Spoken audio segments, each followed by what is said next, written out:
salam Malaysia Madani dan salam pekerja kesemua bangsa. Jadi saya merasa amat gembira hari ini dapat bersama dengan saudara-saudari semua untuk rasmian Karnival Kejayaan Mega sempena dengan sambutan Hari Pekerja pada 1 hari bulan Mei nanti.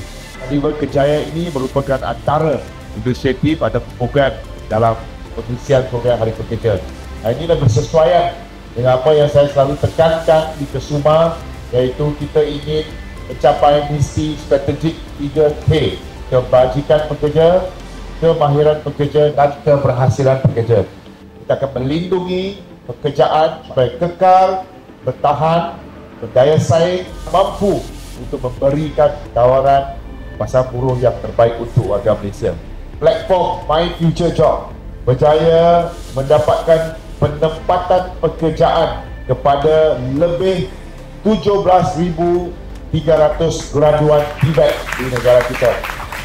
Sepanjang tahun lepas, hampir 100,000 penempatan pekerjaan berkaitan Tibet direkodkan melalui portal My Future Job.